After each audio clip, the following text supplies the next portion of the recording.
à tous, donc bienvenue dans cette session Android Bootstrap, retour d'expérience sur les librairies Android. Donc je vais vous raconter une petite histoire en fait qui est un petit peu historique de cette session. C'est moi donc voilà, je vais souvent avoir de la famille qui est à Paris, qui est ailleurs, ou de temps en temps je vais sur des comptes, des machins comme ça. Et très régulièrement, il y a ma mère qui me dit tu m'envoies un texto quand tu arrives et j'oublie tout le temps. J'oublie tout le temps d'envoyer le texto. Je ne sais pas si c'est votre cas, mais ça m'arrive hyper régulièrement. Et donc je me suis dit, bon, il faut que je crée une appli pour le faire.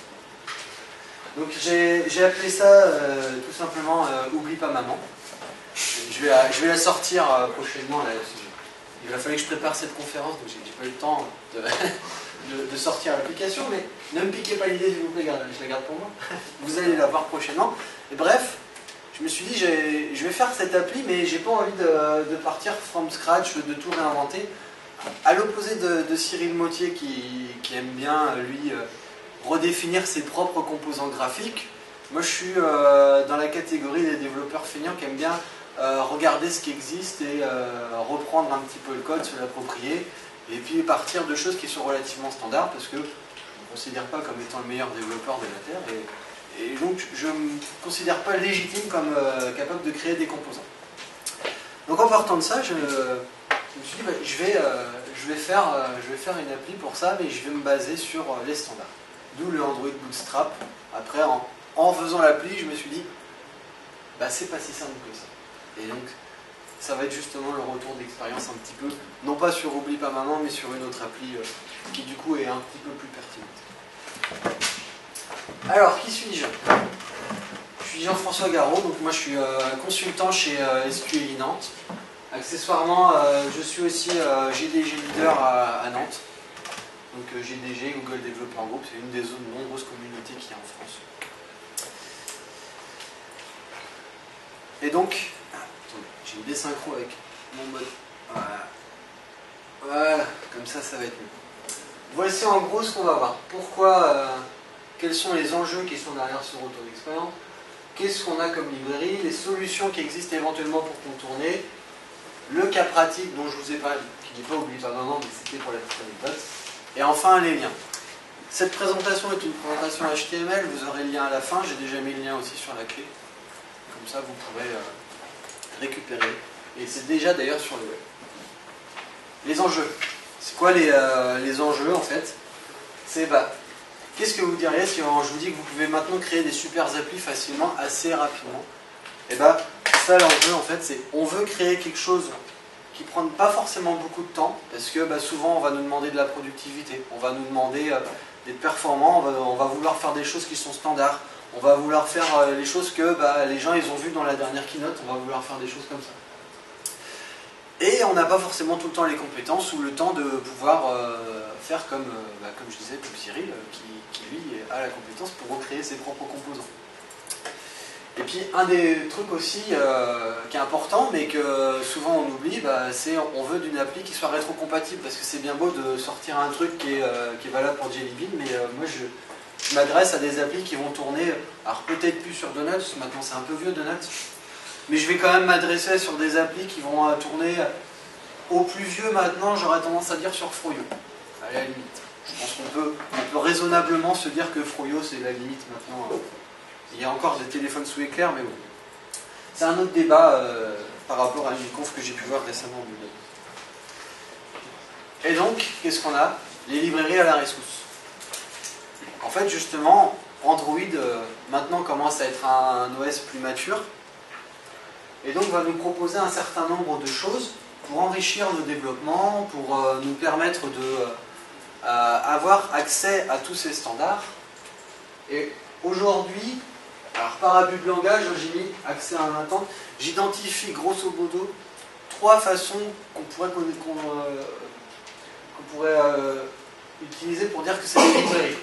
Il y a le jar classique, parce qu'on est sur du Java, donc ok, on va avoir des librairies qui s'ajoutent simplement par jar, on va avoir les projets Android définis comme étant librairies, après renommés dans Maven les APK libres, et on va avoir les intentes. Parce qu'au final, Android est basé sur un système d'intente, et je suppose que nombre d'entre vous ont par exemple vu des applis, qu'est-ce qu'elles font, qui veulent prendre des photos. Et le plus souvent, on va appeler l'appli appareil photo, par exemple, d'Android, et puis récupérer le flux vidéo, enfin le flux caméra.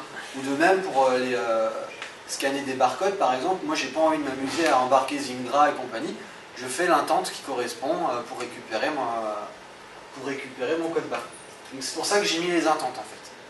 Parce que les intentes, c'est un autre moyen, du coup, qui lui n'a pas de poids finalement dans votre appli. La contrainte, c'est qu'il faut que forcément l'application soit installée, mais il existe après des contournements qui permettent de dire à la personne, tiens, j'ai besoin de cette appli-là, installe-la s'il te plaît. Et donc, le point du milieu, là, les projets Android, ça se symbolise comme ça, en fait, sur Android. Bon, je pense que maintenant, comme beaucoup de monde commence à prendre conscience que ça existe, mais il n'y a pas si longtemps que ça, les gens ne savaient même pas que ça existait, les librairies Android, et commencent à s'ajouter. C'est finalement comme à l'ancienne époque de Java, avant Maven, où on ajoutait des projets au ClassPass. Et bien là, ça va se retrouver un petit peu pareil, on va avoir des projets dans notre workspace, donc on va avoir des projets sur lesquels on aura coché cette petite case, la is library, et du coup ils vont apparaître et on pourra les ajouter. Là par exemple, j'ai ajouté anciennement Ending Menu, New Quick Action, des librairies que je vais vous présenter après. Alors les avantages des librairies, c'est quoi? C'est le respect des standards, je vous le disais, le fait que les gens se soient creusés un petit peu la tête avant nous pour essayer de faire au mieux. C'est open source, donc ça veut dire que c'est souvent accessible, et très souvent les gens sont assez permissifs sur l'utilisation, ce qui fait qu'on peut les utiliser dans nos projets d'entreprise. C'est modulable, il y a plein d'options, et puis il y a aussi l'aspect rétrocompatibilité qui est quand même intéressant. Maintenant, c'est pas tout beau, il y a aussi des inconvénients, et les inconvénients, c'est quoi? C'est le versionning, les conflits, l'agrégation compliquée, le poids, et la complication de l'environnement de développement. Alors le versionning, donc, il faut essayer de jongler un petit peu entre ce qu'on va avoir qui vient des jars, ce qui vient des APK libres, ce qui vient des intentes, donc il faut être capable de voir comment on va pouvoir gérer ça. Aujourd'hui, Maven et Android, même si ça commence à communiquer ensemble, c'est pas encore la grosse fête. Donc il existe encore un bon nombre de librairies qui ne sont pas mavenifiées. Donc comment on les gère, celles-ci? La gestion des conflits, justement, quand on a une librairie qui s'est mise à jour, comment on va faire? Est-ce qu'on ne va pas avoir des problèmes de rétrocompatibilité? L'agrégation parfois compliquée.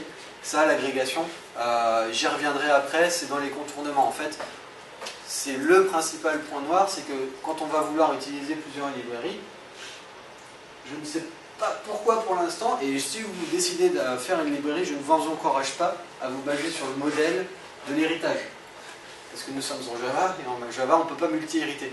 Donc résultat, à chaque fois que vous récupérez une librairie, le plus souvent, vous verrez, doit hériter d'abstract machin. Ah bah super, moi je vais utiliser deux librairies, comment je fais? Donc c'est ça le problème de l'agrégation. Poids de l'application pouvant grimper, ça dépend si vous faites les choses bien. Si vous faites les choses bien, vous pouvez minimiser ça. Quand je dis faire les choses bien, c'est quoi? C'est utiliser le ProGuard. Grâce à ProGuard, vous allez pouvoir en fait finalement cibler les classes qui vous intéressent et donc exclure les ressources, tout ce qui ne vous intéresse pas dans la librairie. Par contre, ça nécessite quand même de se pencher légèrement dans le code, dans qu'est-ce qu'on veut exclure, qu'est-ce qui ne nous intéresse pas, etc. Mais ceci dit, ça peut être quand même un frein, parce que on est sur du mobile, même si aujourd'hui nos téléphones, dans l'ensemble, ont tous un grand espace de stockage, il ne faut pas oublier que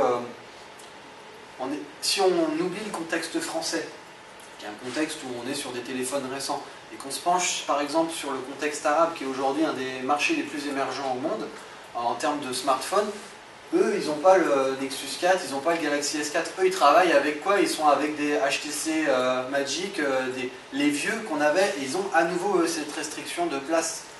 Donc, en fonction des applis du public que vous visez, il faut toujours prendre en compte le poids de votre application. Ça reste important, ça reste une contrainte.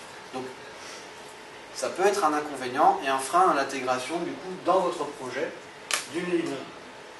Et puis dernier point, complication de l'environnement de développement. C'est pas simple. Donc, je vous ai parlé de Maven, maintenant il y a Gradle. En fonction, du coup, si vous voulez utiliser Maven, vous allez avoir des complications parce que avec Maven, en fait, aujourd'hui, ils ont bien fait un plugin qui vous permet donc de récupérer des APK libres, par exemple. Cependant, vous êtes quand même obligé d'avoir le projet dans votre workspace. Donc ça reste problématique. De même, il y a certaines librairies qui ne sont pas des librairies de standard, mais qui sont des librairies, on va dire, de pré-compile. Je vais prendre l'exemple d'Android Annotation, qui est un truc pour faire de l'injection. Et ben lui, en fait, il se plug sur votre environnement de dev et il va vous générer des annotations, il va bypasser un petit peu la partie génération et il va générer ses propres classes. Donc, ça veut dire que quand vous décidez d'utiliser Android Annotation, vous allez complexifier encore l'environnement de dev des développeurs, etc. Voilà. Chaque librairie, finalement, va plus ou moins cibler un petit peu ce problème. Parce qu'il y a des librairies qui font bien les choses, il y en a qui le font moins bien. Ce qui fait que, globalement, il faudra voir, en fonction de votre besoin, faire le pour et le contre de qu'est-ce qui mérite d'être intégré, quelle est mon importance de tel point, etc. À vous, à chaque fois, de réfléchir au poids que vous apportez, finalement, un petit peu par rapport à ces problèmes, et identifier les librairies, parce qu'en fait, il y en a plein, qui font plusieurs fois la même chose, mais de façon un petit peu différente, laquelle va pouvoir répondre au mieux par rapport à ces inconvénients. Là, j'en ai pris quelques-unes. Donc, une qui est ultra connue, c'est Action Bar Sherlock. Action Bar Sherlock, donc très importante parce que finalement, aujourd'hui, sur Android, on peut décemment plus dire qu'on va faire une application qui n'a pas d'Action Bar.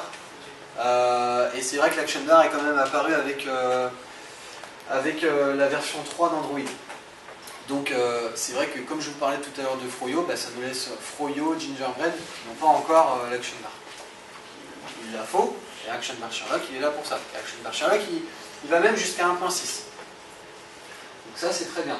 Accra, celle-ci, elle n'est pas forcément hyper connue, mais elle est pourtant très intéressante. C'est la remontée des bugs automatiques. En fait, vous allez avoir votre appli qui plante, et le plus souvent, moi, c'était quelque chose qui me frustrait énormément au tout début dans Android, c'était de me dire, j'ai mon appli qui plante, j'ai pas fait attention quand j'ai publié mon appli, et puis je vois mes téléchargements descendre en flèche. Mais je comprends pas pourquoi. Pourtant, j'ai pas de... Je regarde dans ma développeur console, j'ai rien, j'ai pas de report de crash. Qu'est-ce qui se passe? Parce que les gens ne cliquent pas en fait. Quand l'appli crash, vous savez, vous avez tout le temps cette boîte de dialogue qui dit voulez-vous envoyer le rapport? Moi-même, je le fais pas. Je l'ai fait un peu au début, et puis je le fais plus maintenant. Et bien avec Accra, vous bypassez ça. En fait, vous ne demandez même pas, c'est un petit peu extrême, mais vous ne demandez pas l'autorisation à l'utilisateur, vous envoyez le rapport. Alors, vous avez la possibilité d'informer l'utilisateur, mais dans le fonctionnement standard d'Accra, le principe c'est votre appli est crash, il va envoyer un rapport de crash à un serveur que vous allez pouvoir configurer. Et là, vous allez avoir la stack trace complète du crash et éventuellement d'autres trucs. Je reviendrai plus précisément sur chacune.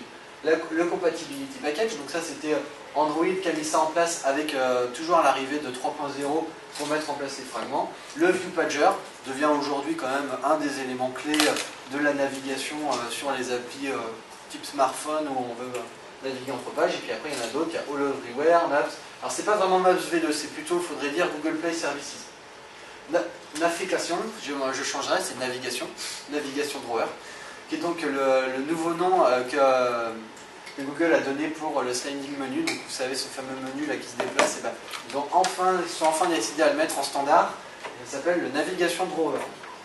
Android Annotation, RoboJuice et d'autres que je vais vous présenter encore tout à l'heure. Alors, on a parlé donc on a parlé un petit peu des librairies, des possibilités. Maintenant, il y a des choses, je vais vous en parler parce que pour moi, c'est des choses à suivre. C'est pas encore hyper mature, mais c'est déjà hyper intéressant. Ça s'appelle Android Bootstrap, Android Kickstarter.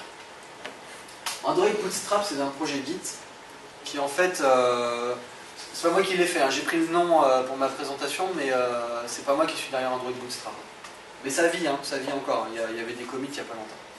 Android Bootstrap, c'est donc un projet disponible sur GitHub, un squelette de projet d'application Android qui va embarquer un certain nombre de librairies Android pré-packagées avec éventuellement les différents helpers, les différentes agrégations qui correspondent aux problèmes que vous allez pouvoir avoir quand vous cherchez à faire marcher plusieurs librairies ensemble. Android Kickstarter, c'est un petit peu pareil, sauf que l'intérêt d'Android Kickstarter par rapport à Android Bootstrap, c'est que vous pouvez choisir en fait ce que vous voulez comme module.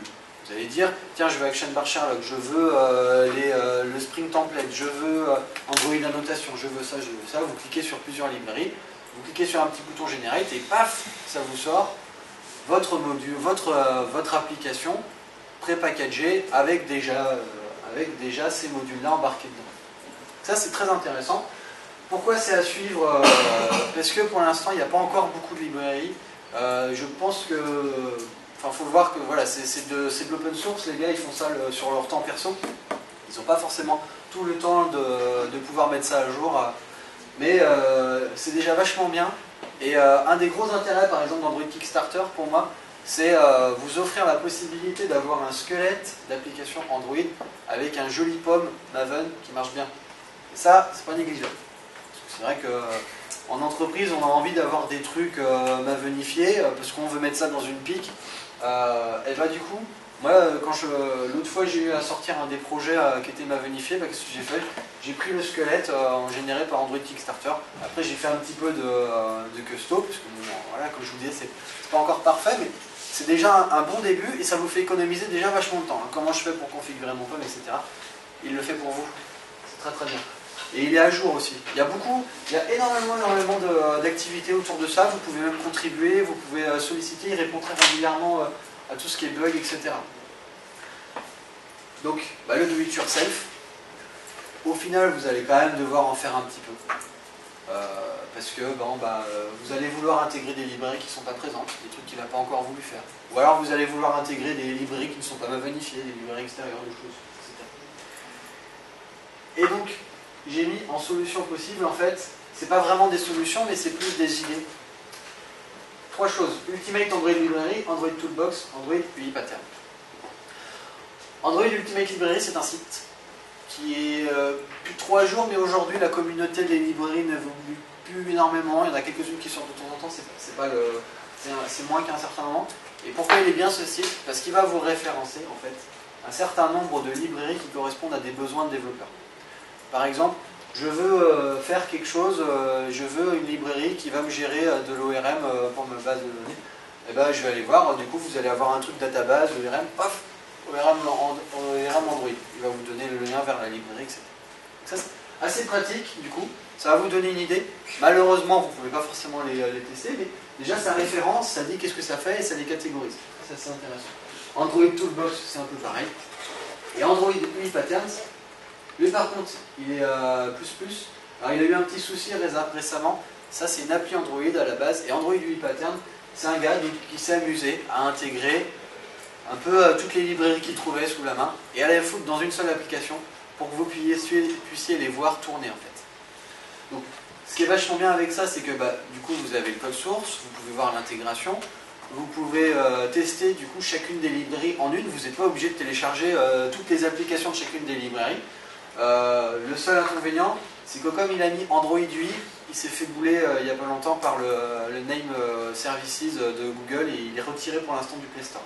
Alors, je vous ai mis le lien sur la présentation parce que le projet continue à vivre. Par contre, maintenant, on ne peut que le récupérer en fait via le GitHub. Je pense qu'à terme, il va changer de nom et il sera à nouveau disponible sur le Play Store, mais pour l'instant, on ne le trouve plus sur le Play Store.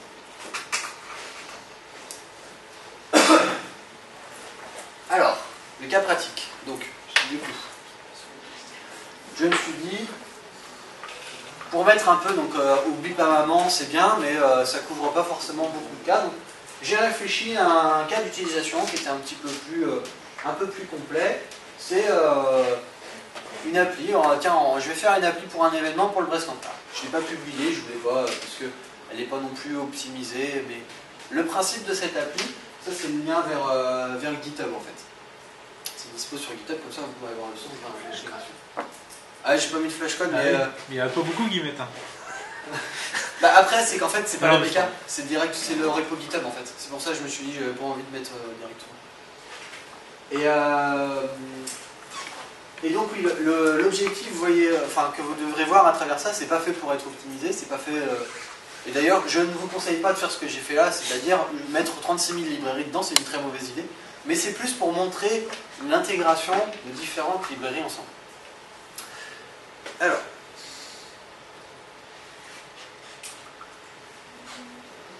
Du coup, je vais juste vous montrer un petit peu comment elle est composée, cette appli.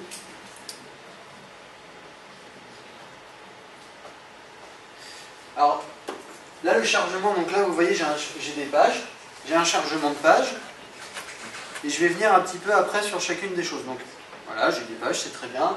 Là, ça va apparaître, j'ai mon sliding menu, j'ai des infos pratiques, ça va s'afficher. Quand je vous dis que c'est pas optimisé, par exemple, c'est le cas. Là, ça met du temps. Voilà, donc là, j'ai à nouveau des pages avec plusieurs maps. C'est important le plusieurs maps, parce que je vous expliquerai, c'était pas si simple que ça. Là je me suis trompé dans mon clic. Hop, voilà, une liste de speakers qui vient encore d'ailleurs, avec, ça charge parce que en fait j'ai demandé à Yann l'orga de me filer un service REST, et en fait en gros il y a un flux qui donne tout le programme et un flux qui donne tous les speakers. Je ne pouvais pas avoir un truc un peu plus optimisé. Et alors, qui c'est qu'il y a des... voilà, par exemple, j'ai cliqué sur sa photo, ça m'affiche une petite bulle. Voilà, ça c'est pour l'appli, en gros, qu'est-ce qu'elle fait, comme ça vous avez le détail, il faut vous-même avoir le détail de chaque session. Bon, c'est sympa, mais... Qu'est-ce qui est par derrière et pourquoi j'ai fait ça? On a des requêtes, de la carte, des images. Vous avez pu voir sur le scroll des speakers, en fait, je ne sais pas si ça a apparu à l'écran, j'ai pas regardé, mais les images des speakers en fait venaient de façon séquentielle. C'était vraiment, je donnais juste une URL et après, moi, ça allait me recharger, ça allait me chercher l'image pour les pop-up, les pages, la gestion des crashs, une IHL unifiée, j'y reviendrai dessus, l'injection de code, action bar, sliding menu, il faudra peut-être que je renomme ça, mais j'aime bien le nom parce que c'était quand même pendant très longtemps le terme qu'on a utilisé pour symboliser ça. Qu'est-ce que j'ai utilisé donc par derrière tout ça? J'ai utilisé Volley et RoboSpace. Pardon. Volley, donc c'est une toute nouvelle librairie qui est sortie au Google I.O. Je l'ai intégrée la semaine dernière là, pour essayer justement. Et RoboSpace, c'est une librairie qui a été faite par Octo, qui a maintenant 1 an à peu près, enfin un peu moins d'1 an. Et donc l'objectif de ces deux librairies, c'est de faire des appels HTTP pour vous de façon propre, parce que un des problèmes qu'on rencontre souvent, je ne sais pas si vous le savez, mais quand on retourne son téléphone, qu'on le passe de portrait à paysage, on va détruire l'activité et on va la reconstruire. C'est-à-dire que si vous avez lancé des appels HTTP dans des async tasks au sein de votre activité, ces appels vont être perdus. Et voire vous risquez d'avoir des problèmes de désynchro, d'UI, etc. RoboSpace et Volley, ils gèrent ça. Ils le font bien pour vous. RoboSpace est basé sur les services, Volley est basé sur les loopers. Sur loader, pardon.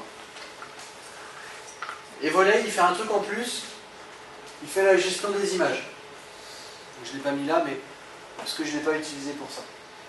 C'est-à-dire, vous allez pouvoir lui donner une image view, une URL HTTP, une ressource issue de votre téléphone, etc. Et il va s'occuper d'aller en background chercher l'info et la réinjecter après dans l'UI-thread sur l'image. Moi j'utilise URL image view helper, je vous dirai après pourquoi. Pour la carte, j'ai utilisé Maps V2. Je suis tant qu'à faire, on va utiliser quelque chose qui est un peu plus récent. Donc les Google Play Services, les pop-ups c'est New Quick Action, les pages c'est donc la super librairie V4 parce qu'il y avait l'élément ViewPager et ViewPager indicateur de jQuery. La gestion des crashs c'était Accra. L'IHM unifié c'est Holo Everywhere. Pourquoi je parle d'IHM unifié? C'est parce que comme tout à l'heure je vous ai dit, on target jusqu'à Froyo par exemple. Et je ne sais pas si vous avez déjà expérimenté ça, mais moi c'était un des premiers problèmes que j'ai eu quand j'ai commencé mes développements Android, c'était le problème des thèmes. Vous définissez éventuellement un thème pour votre application, et puis les constructeurs aussi se sont amusés à définir des thèmes. Donc ça c'était avant. Maintenant depuis Holo, Android a imposé aux constructeurs, vous arrêtez vos conneries, tout le monde fait du Holo. On arrête de partir sur chacun fait son thème, sa surcouche graphique, etc. Parce que c'est vrai que ça générait des gros problèmes. Par exemple, moi j'avais une appli où j'avais un bouton qui était gris, et en fait il se trouve que sur les téléphones Motorola, le texte était du même gris que mon bouton. Résultat, les boutons étaient illisibles. Donc j'ai dû redéfinir le thème, etc. Holo Everywhere, c'est quoi? C'est un portage du thème Holo pour tout ce qui est avant, en fait. C'est juste un projet qui va vous inclure les ressources et qui va redéfinir les couleurs du thème Holo. C'est vachement pratique. Du coup, vous allez avoir une IHM Holo qui va être sur tous les mobiles. Ça, c'est très intéressant. L'injection de code, j'ai utilisé RoboJuice. Je parlerai après sur l'injection de code. L'action bar, forcément action bar Sherlock. Et le signing menu, j'ai utilisé la dernière chose sortie justement au I/O, le navigation de rover. Maintenant, on va voir un petit peu, il y a plusieurs étapes finalement quand on se dit, bon ok, j'identifie mes librairies, première étape, donc on en a vu, j'ai vu mon appli, j'ai vu à peu près mes besoins, j'essaye d'identifier un petit peu quelles vont être les librairies qui vont pouvoir correspondre à mes besoins. Maintenant, il va falloir faire un truc qui est un peu chiant, c'est regarder comment je vais structurer ça. Parce qu'en fait, il se trouve que, comme je vous disais, on est dans un système de classe-pass, ajouter en fait tout à plat, ça pose des problèmes. Si j'avais mis Action Bar Sherlock Holo Everywhere à plat, ça posait des problèmes de dépendance, parce qu'en fait, ViewPager, il a besoin d'Action Bar Sherlock. Et Holo Everywhere, il a besoin d'Action Bar Sherlock aussi. Tout comme on appelle, il a besoin d'Action Bar Sherlock. Résultat, en fait, ça allait générer trop de sources qu'elle allait être dupliquée, et il n'allait pas être content. Donc du coup, il faut commencer à réfléchir déjà, bon, comment je vais structurer mon appli, comment je vais gérer mes dépendances. Donc là, du coup, j'ai dû identifier un arbre, par exemple, pour ces librairies, pour qu'elles marchent ensemble. Et ça, tu le fais à la main. Ça, je le fais à la main. Voilà. Ça, par exemple, ça c'est le genre de truc, voilà, le do it yourself. C'est le genre de truc qui est comme ça. Et j'ai identifié deux choses. D'un côté, les jars, de l'autre, les APK libres. Les APK libres, c'est donc les librairies. C'est donc les librairies qui ont besoin de dépendance avec le isLibrary. Moi, j'ai tendance à vous dire, si vous faites des librairies, si vous voulez faire des composants pour vos entreprises, faites déjà, hein, quand même, c'est plus pratique. C'est plus facile à intégrer après. Ce qui nécessite vraiment, ce qui mérite vraiment d'avoir un APK libre, c'est si vous avez des ressources à partager. Si vous n'avez pas de ressources à partager, ne faites pas ça. Ça va compliquer l'intégration après. Google Play Service, il est pour en APK. Si. Pour le Maps, tu es obligé. Parce que du coup, tu vas avoir accès à des... Quand tu regardes, en fait, quand j'ai regardé l'intégration, il te demande de récupérer le Play Services pour pouvoir l'intégrer dans ton workspace, pour pouvoir la dépendre. Dans la version que j'ai fait, en tout cas, c'était ça. Parce que par rapport à Maps. Quand j'ai suivi du coup, le tutoriel dans Google Play Services, il parle de la récupération de ce projet. Vous étiez avec un compte XML Maven pour faire ça ou pas? Pas sur cette appli, pas sur celle-ci. J'ai fait sur un... Tout à l'heure, là, je vais faire une deuxième conf là, sur l'NFC. Du coup, le sample de ma librairie, lui, il est mavenifié. Et du coup, par contre, voilà, j'ai fait le tri. Enfin, je suis pas parti sur un truc comme ça. J'ai fait beaucoup plus light. J'ai fait de l'Action Bar Sherlock, de l'ACRA et puis un petit peu de RoboJuice. J'ai vraiment minimisé pour que ce soit plus facile en fait, en termes d'intégration. Ça, c'était l'étape 1. L'étape 2, choisir un petit peu ce que vous allez, comment vous allez faire. Vous avez Maven, je vous en ai parlé, donc il y a des pour, il y a du contre. C'est vrai qu'aujourd'hui, c'est quand même ce qui est le plus répandu dans les sociétés, donc on peut difficilement faire sans. Le do-it-yourself, bon, c'est bien pour vos projets perso, mais là, c'est sûr que c'est pas forcément très bien. Je vous ai donné un accès à un projet qui n'est pas mavenifié, mais bon, pour voir un petit peu les possibilités d'agrégation. Et puis Gradle. Une Gradle, honnêtement, j'ai pas encore eu le temps de le tester. Donc je ne peux pas vous faire de vrais retours dessus. Seulement ce que j'ai lu, c'est que ça va être un petit peu un mix des deux. Dans le sens où Maven, l'intérêt et la promesse, c'était de se dire que quand je vais committer mon projet je ne vais pas emmener toutes les dépendances, toutes les librairies avec dans mon gestionnaire de sources. Je vais juste déclarer ça dans mon POM. Alors que dans le Do It Yourself ou dans le Gradle, avec Gradle, de ce que j'ai vu dans la présentation de Xavier Ducrouet, il faut qu'on référence en fait en relatif nos librairies. Et donc, ce que j'aurais tendance à dire, le meilleur moyen, c'est de les avoir avec soi dans son gestionnaire de sources quelque part. Enfin. Donc, à réfléchir. De toute façon, je pense qu'on va aller de plus en plus vers vraiment du Gradle. Parce que de toute façon, après, on peut le plugger aussi avec Maven, on peut faire marcher les deux. Bon. Je pense que c'est ce qui va gagner et c'est ce qui va être de plus en plus répandu. Moi, je me suis mis ça dans ma to-do list pour cet été, par exemple. Donc on va revenir maintenant sur chacune des librairies que j'ai utilisées. Et pourquoi je les ai utilisées en fait. Alors la librairie support V4, donc c'était pour les fragments, le navigation, le viewpager. L'intérêt, elle, c'est un jar, c'est bien. Donc du coup, je l'ajoute juste dans mon répertoire libs. Attention, elle doit penser à être ajoutée aussi dans tous vos répertoires libs de vos différentes applications. Parce que Action Bar Sherlock utilise le support librairie, Viewpager Indicator utilise la support librairie, Holo Everywhere utilise la support librairie. Ils sont plusieurs à l'utiliser. Et un truc qu'il faut faire attention, de toute façon, enfin, l'environnement de dev Android vous le dira, il faut que vous ayez la même version de support librairie partout. Donc vous allez déjà de base, de toute façon, potentiellement générer des différences par rapport aux repositories, aux versions que vous allez avoir sur de la librairie. Par exemple, si on prend Action Bar Sherlock dans sa dernière version, il est à jour sur la support librairie.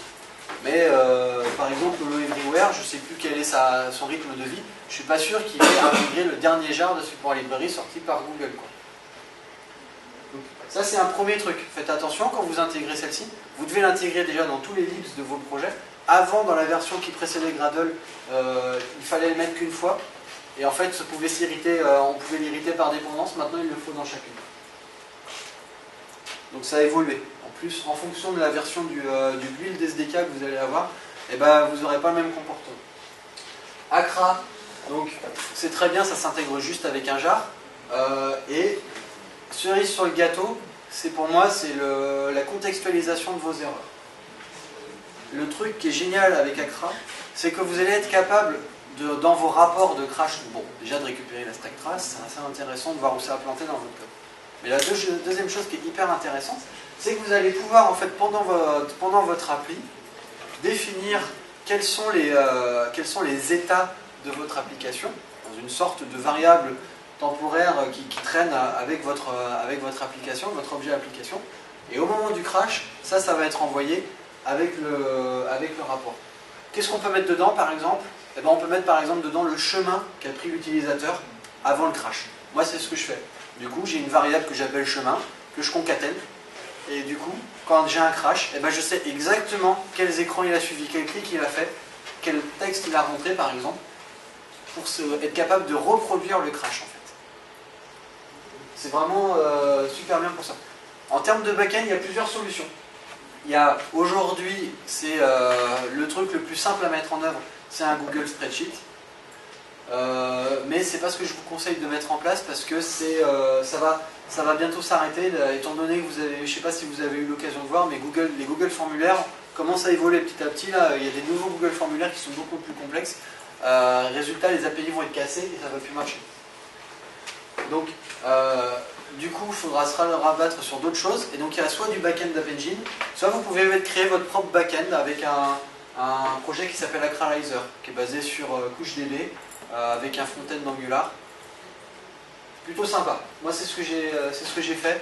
Il y a une prise en main d'installation qui n'est pas évidente, mais après, l'intérêt, c'est que vous allez avoir une seule IHM commune qui va vous permettre de finalement d'hoster toutes vos applis et de voir tous les crashs de toutes vos applis.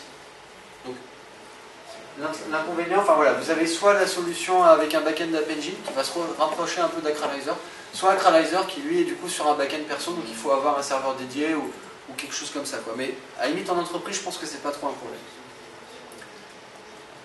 Action Bar Sherlock, l'Action Bar pour tous. Donc voilà, donc intégration en tant qu'APK libre, basée sur l'héritage.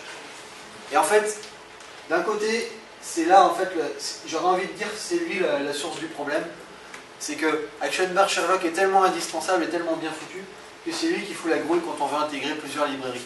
C'est comme lui de base a été basé sur l'héritage, on peut pas trop faire ça en fait. C'est un peu l'élément obligatoire. Parce que Action Bar Sherlock va nous donner accès à toutes les méthodes qu'on a déjà dans la même API. Si je veux récupérer l'Action Bar, je vais faire get support Action Bar au lieu de get Action Bar. Bref, je vais faire get support quelque chose, ça va me donner exactement les mêmes API. Holo Everywhere, je vous en ai parlé. Et là, vous voyez, du coup, je suis obligé de commencer à réfléchir. Ah oui, c'est vrai, dans mon arbre de dépendance, Holo Everywhere doit dépendre d'Action Bar Sherlock parce que le thème d'Holo, lui, doit hériter du thème d'Action Bar Sherlock et mon thème va devoir hériter du thème de Holo. Donc, vous voyez, ça complexifie un petit peu les choses. View Pager Indicator, bah lui, le View Pager Indicator, je vous en ai pas parlé, mais si je remets l'appli, alors, hop, je reviens, attendez, hop. En fait, le View Pager Indicator, c'est ça, c'est ce qui fait qu'on peut avoir des choses assez jolies à ce niveau-là en termes de texte. Là, j'ai pris une version simple de la chose, mais on peut avoir des bulles, on peut avoir du texte très coloré. On peut vraiment customiser cette partie-là. La partie là du carreau. Ça sert à ça, le View Pager Indicator. Ça s'intègre bien, mais pareil, c'est par Jack Wharton. L'avantage de celle-ci, elle est mavenifiée, tout comme Action Bar Sherlock. Lui, il a fait l'effort. En termes de compatibilité entreprise, c'est quand même pas mal. RoboSpice et Volley. Alors, ça, c'est pas le logo de Volley. Hein. C'est moi, j'ai cherché un truc qui pouvait correspondre potentiellement. Mais il n'y a pas de logo aujourd'hui. Par contre, ça, c'est le logo de RoboSpice. Vous voyez, RoboSpice, quand on veut l'inclure, étant donné que c'est un jar, il embarque avec nous un certain nombre de librairies. C'est point noir, ça. Et encore, ils ont fait mieux. Là, ils sont venus sur les commons d'Apache. Avant, ils étaient sur Guava. Et le jar de Guava, c'était plus d'1 méga. Donc là, ils ont fait un effort. Et donc, c'est un peu mieux dessus. Et en plus, chose qu'ils font qui est bien, RoboSpice, c'est mavenifié. C'est du jar. Donc du coup, bah, voilà, avec Maven, ça marche direct. Il n'y a pas de souci d'intégration. Et troisième chose qui est vachement bien, ils expliquent comment configurer son ProGuard pour justement sauver un peu la place prise par tous ces jars qu'on ramène avec ça. Volet, lui à côté, si éventuellement on veut faire au mieux, enfin si on veut prendre des trucs un peu plus compliqués, c'est-à-dire, moi je suis feignant, j'aime pas faire mon mapping d'objets JSON, j'aime bien donner un objet, un bin Java, et puis bah, quand j'ai mon service qui arrive, je veux récupérer un bin plutôt que d'avoir à parser. Bah là, au pire, voilà, il y aurait JSON 2.2.4 à récupérer. Sachant que de base, on n'est pas obligé, on peut faire ça. Et voilà, donc je disais, c'est basé sur des loopers avec les loaders, etc. L'injection de dépendance, maintenant il y a plusieurs philosophies, il y a plusieurs choses.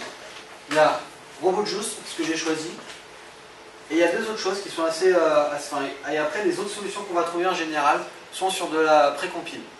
Donc Android Annotation, Dagger, toujours fait par Jack Wharton. En gros, Jack Wharton, c'est un petit peu un fou des librairies, il bosse chez Square aux États-Unis et maintenant ça sortir plein de trucs de ce côté-là. Maintenant, hier j'avais un débat justement assez intéressant sur l'utilisation de l'injection. Est-ce que finalement dans nos applis Android, on a envie d'avoir de l'injection vraiment de service, de build?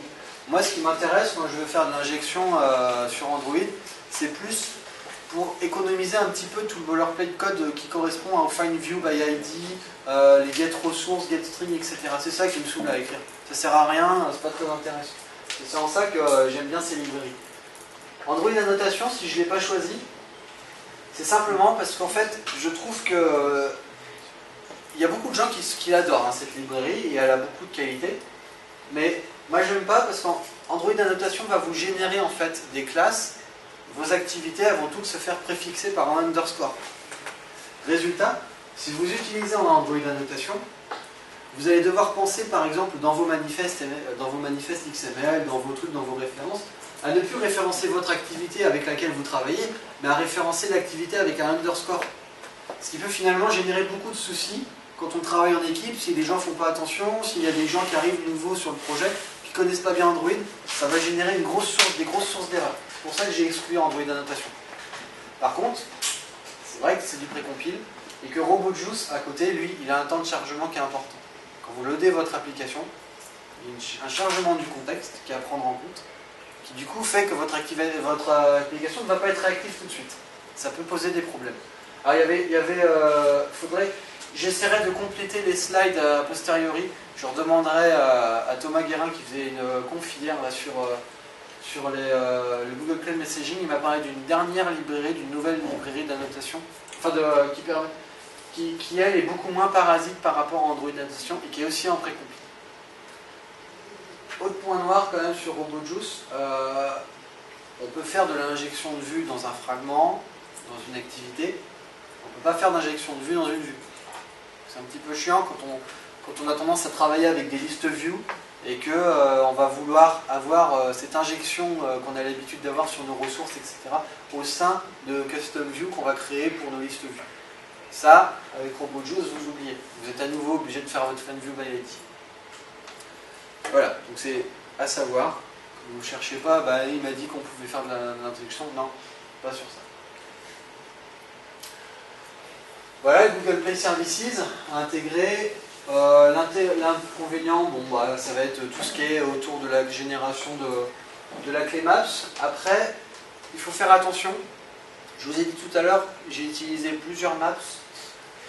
Et en fait, il se trouve que quand on va utiliser plusieurs maps au sein d'un activity qui a n fragments, on ne peut pas injecter notre carte, notre fragment maps, parce que maintenant, depuis la V2, ça c'est quand même un gros plus, depuis la V2, on peut enfin avoir une map view qui est dans un fragment. Avant, ce n'était pas possible.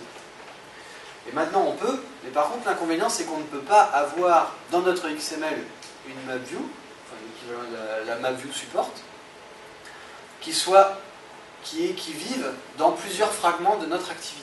On est obligé de loader chacune de ces map view via le code. Ça ne marche pas aujourd'hui, c'est un bug, mais c'est comme ça. Autant on peut, si on a un seul de nos fragments qui va afficher notre map view, il n'y aura pas de souci, on pourra le mettre en XML, mais sinon vous ne pourrez pas. Vous serez obligé de le faire par le code. Et là, du coup, l'exemple, si vous allez voir le GitHub, vous verrez, c'est une instantiation par le code. URL image view helper. Donc, je vous l'ai dit, à opposer à Volley. Donc, Volley, c'était la solution Google. Pourquoi j'ai choisi URL image view helper? Pour une raison simple, pour l'instant, c'est que Volley a une promesse de dire, je vais faire ils ont tous les deux la même promesse, de dire, ok, j'ai une image à aller chercher, ça va me prendre du temps, je ne vais pas réquisitionner l'USRED et je vais resynchroniser après avec mon image et éventuellement je vais gérer du cache, etc. C'est très bien, les deux font la même chose. Sauf que URL image view helper, aujourd'hui, en termes d'intégration, c'est une ligne de code. C'est tout. J'ai juste une ligne de code à faire. Alors que Volley, aujourd'hui, je suis obligé de rajouter une classe de helper si on veut avoir exactement le même fonctionnement. Alors on trouve partout le code de cette classe helper, mais je trouve ça dommage que de base, dans la librairie Volley, il n'est pas intégré. C'est le bitmap URL cache. C'est un truc justement qui va gérer ce cache d'image bitmap. Ils ne l'ont pas intégré encore en natif dedans. C'est ce qui fait que je ne l'ai pas encore adopté. Le jour où ils le mettent, ils l'intègrent dedans, il n'y a pas de souci. Comme ça m'évite en plus de trimballer une nouvelle librairie avec moi. Mais ceci dit, vous pouvez quand même le faire si vous avez envie. Ça reste simple, c'est juste une classe, voilà, vous l'avez et puis elle fait partie de votre projet. Et dans ce cas-là, vous minimisez vos inclusions de librairie et vous avez juste, vous l'avez. Le New Quick Action, je le trouve sympa par rapport aux petites pop-up. Après, il est un peu vieux en termes de thème. C'est plus une librairie qui évolue trop maintenant. C'est de la PK libre. C'est à discuter. Elle n'est pas forcément nécessaire. Je n'ai pas aujourd'hui cherché de nouvelles alternatives. J'ai pas l'impression que qu'il y en ait trop qui correspondaient vraiment à cette IHP-là. Les pièges. Je commence à en parler. Il y en a plusieurs en fait. Alors. Je me suis trompé, je changerai. C'est pas RoboSpice, c'est RoboJuice et ABS. ABS, c'est pour Action Bar Sherlock. Vous allez souvent voir, quand on parle de librairie, ABS. RoboJuice et Action Bar Sherlock, parce que le RoboJuice, pour que l'injection marche, c'est pareil, toujours héritage. Allez hop, rebelote. On a perdu parce que du coup Action Bar Sherlock aussi, donc du coup on est obligé d'intégrer dans notre projet des classes qui vont devoir faire ce code de matching. Heureusement, le plus souvent, ce qui est quand même bien dans le moins bien, c'est que, ok, elles définissent quasiment toutes des classes à hériter, mais elles définissent quasiment toutes aussi, des interfaces qui vont définir leur comportement. Donc c'est là où on gagne en fait. C'est que RobotJuice, il va définir une interface qui s'appelle le robot contexte. Et donc il suffit juste de reprendre une classe qui va non pas hériter d'Activity, mais de, bon bah voilà, Sherlock Activity, qui implémente robot contexte, etc. Ça c'est un des problèmes. Action bar et navigation drawer. Encore action bar, toujours derrière. Toujours pareil par rapport à ces histoires d'héritage, etc. Parce qu'en fait, dans le navigation drawer aujourd'hui, tel qu'il est prévu, il y a une notion de menu item. Et en fait, comme je vous disais, action bar Sherlock manipule des supports quelque chose. Donc ça va être une support action bar, un support menu item, etc. Et en fait, il se trouve que lui, le navigation drawer, il attend un menu item d'Android. Il n'attend pas un support menu item de action bar Sherlock. Aujourd'hui, Action Bar Sherlock, Jake Quarton, il est au courant du bug. Et en fait, ce qu'il attend pour le corriger, parce que c'est rien, hein, c'est juste un petit truc, vous verrez dans la classe, c'est pas grand chose. Ce qu'il attend juste, c'est que la support librairie qui embarque la navigation drawer soit mavenifiée de façon officielle et disponible dans les repos Maven. Et à partir de là, il va pouvoir la tirer dans Action Bar Sherlock et donc pouvoir ajouter le petit fixe qui correspond à ça. Donc ça, très sincèrement, c'est pas un problème qui va rester très longtemps. Holo et Action Bar Sherlock, toujours le même problème, hein, les problèmes de dépendance à gérer, parce qu'à la base, il faut penser à toutes nos dépendances. Maps et fragment in fragment, il faut faire attention quand on fait des fragments dans des fragments. Il faut utiliser le getChild fragment manager et pas le getFragment manager. Parce que, en fait, navigation drawer, tel qu'il est défini, aujourd'hui, c'est que vous allez avoir une activité avec votre, d'un côté, vous imaginez là, ça c'est mon écran de téléphone Android. Ici, là, sur cette zone noire, je vais avoir en fait l'équivalent d'une liste view qui va apparaître. Donc, avec le navigation drawer, qu'est-ce qu'il fait? C'est que vous avez une seule activité qui va gérer des fragments. Et en fait, cette zone centrale est un fragment, déjà, qui va être géré en fragment. Et en fait, ça veut dire que finalement, tous vos écrans, votre navigation va ne se composer que de fragments. Donc, ça veut dire que les écrans que vous allez avoir sont déjà de base des fragments dans des fragments. Donc, ça complexifie un petit peu plus le fait qu'avant, on était dans une activité qui avait n fragments. Non, là, on va être dans un fragment qui a des fragments. Mais, ceci dit, je vous encourage quand même à utiliser le navigation drawer parce que c'est supporté par Google. Et donc voilà, je vous disais, l'héritage est le problème. Les bonnes pratiques, j'en ai parlé tout à l'heure. Suivre les projets Android Bootstrap, Android Kickstarter. Créer. Quand on fait en do it yourself, moi c'est ce que je fais. C'est j'ai d'un côté mon répertoire application et de l'autre un répertoire Ellipse dans lequel je mets toutes mes librairies. Et je gère moi-même du coup le merge à chaque fois. Donc éventuellement je vais avoir des sub-modules GitHub pour pouvoir gérer la récupération. Et, très important, toujours créer des classes helper plutôt que surcharger la librairie elle-même. Sauf, exception faite, le support librairie jar que vous allez devoir injecter en fonction de la mise à jour de votre librairie. Ce truc-là que vous allez devoir modifier directement dans la librairie et pas dans des helpers que vous allez potentiellement pouvoir avoir au sein de votre projet. Alors, en conclusion, les librairies sont nos amis, ça c'est sûr. Oui, mais attention à l'intégration. Il est bien important d'identifier son besoin. Ça c'est vraiment ce qui est la clé finalement des choses. Je vous le dis, ce que j'ai fait, ce n'est pas à reproduire. Moi j'ai fait une appli exemple, ok, j'ai foutu tout et n'importe quoi dedans. Je ne pense pas que ce soit une bonne solution. Il y a moyen de sortir un petit peu, de prendre des choses. Il faut vraiment bien identifier et bien connaître les librairies qu'on veut utiliser. C'est pour ça qu'après il y a des trucs comme Ultimate Android Librairie, Android UI Patterns qui vont vous aider à choisir un peu vos librairies et à voir par rapport au slide les inconvénients qui correspondent par rapport à votre besoin. Qu'est-ce qui fait que vous allez vouloir utiliser telle librairie et telle librairie. Forcément, avec ça va aller l'importance de connaître les paramètres d'intégration, celles dont j'ai pu parler, sur le coup du par exemple RoboJuice avec Action Bar Sherlock, celle sur le coup du Maps, celle sur le Navigation Drawer avec Action Bar Sherlock, des choses comme ça. Et le poids, c'est pas forcément un problème si vous prenez le temps de regarder le programme. Vous verrez du coup dans la présentation tous les liens donc vers ces différentes librairies. Et ici donc le lien vers les slides.